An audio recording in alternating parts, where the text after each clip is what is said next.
Bonjour à tous, c'est Radio Jardin et aujourd'hui on va faire le deuxième passage. Bonjour. Donc on va commencer par la présentation de la classe. Il y a Lorenzo, Federico, Sekou, Kwadwo, Thomas, Léo, Brian, Amna, Tayeb et Radio Jardin.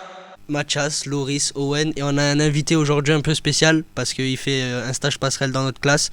C'est Gabriel. Je te laisse te présenter et nous expliquer pourquoi tu veux faire ce métier. Bonjour, je fais un stage filé au lycée Les Calanques. Je suis en 3e au collège Les Matagots à La Ciotat. Alors, je suis intéressé par ce métier parce que chez moi j'ai un jardin. Je m'occupe de tailler, élaguer, couper l'herbe, souffler les épines et tout. J'aime bien travailler dehors, j'aime bien la nature, tous les trucs comme ça. Ok, c'est parti. On va passer à Thomas et Léo. Ils vont nous parler de la mécanique, notamment des moteurs 4 temps et 2 temps. Donc voilà, je vais passer le micro à Léo. Moteur de temps et 4 temps. Pour une débroussailleuse, il faut un moteur de temps avec un mélange air huile essence. Le moteur de temps est plus léger, plus maniable, moins puissant. Pour la tondeuse, il faut un moteur 4 temps sans mélange. Il y a 2 réservoirs, un réservoir d'huile et un d'essence. Les règles de sécurité pour faire le mélange sont d'être sur une surface plane, de vérifier s'il n'y a personne autour, ne pas mettre l'essence au soleil. Elle doit être stockée dans un endroit frais. Pour les notions de sécurité, les EPI nécessaires pour la tondeuse sont chaussures de sécurité, pantalons de sécurité, les gants, le casque anti-bruit et les lunettes de sécurité. Pour la débroussailleuse, il faut les chaussures de sécurité, pantalons de sécurité, gants, jambières ou tabliers, le casque intégral et le harnais. Et pour l'utilisation d'une débroussailleuse, il ne faut personne sur un rayon d'au moins 15 mètres. Ok, c'est parti. C'est maintenant au tour de Kwadwo et de Sekou de nous présenter la tondeuse et la débroussailleuse. Donc nous expliquer un petit peu comment ça marche et tout. Bonjour la classe, je me nomme Kwadwo. Je suis là pour vous présenter comment utiliser la tondeuse et la débroussailleuse. Pour utiliser la tondeuse, tu n'as pas besoin d'avoir beaucoup de force. Tout le monde peut utiliser la tondeuse. C'est juste pour bien régler la tondeuse et bien sur les lignes. Et pour le débroussailleuse, c'est juste comment le porter bien sur toi et comment tu vas le contrôler. Tu n'as pas besoin d'avoir beaucoup de force pour ça. Tout le monde peut le faire et c'est simple aussi.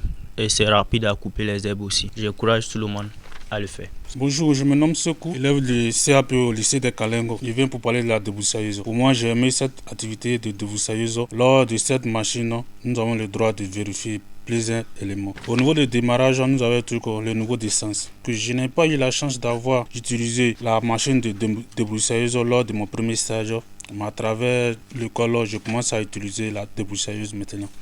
Merci pour vous. Donc ce mois-ci on a aussi vu la taille durant nos travaux pratiques. Il y aura Tayeb, Brian et Amna qui vont nous parler un petit peu de leur expérience dans la taille. Il y a différents types de taille. La taille sanitaire est utile pour éviter les maladies en coupant les bois morts et les branches malades ou infectées par les champignons. La taille de formation permet de contrôler la pousse d'un végétal ou d'orienter sa croissance selon la forme souhaitée. La taille architecturée est presque pareille que la précédente. Bonjour, je m'appelle Tayeb et je vais vous présenter les outils de taille et leurs fonctions. Les cisailles à lame droite et ondulée. La cisaille à lame droite utilisée pour le travail de finition. La cisaille à lame ondulée pour les buissons pas encore formés. Il y a le sécateur à main pour couper les petites branches. Le sécateur de force pour couper les branches moyennes. Et la scie arboricole pour couper les grosses branches. Et il y a l'échinoir pour couper les branches en hauteur. Et c'est la même fonction pour la scie arboricole sur perche. Et il y a aussi l'épinette pour couper les fruits et les fleurs. Bonjour, je m'appelle Abna, je vais vous présenter les EPI qu'il faut mettre.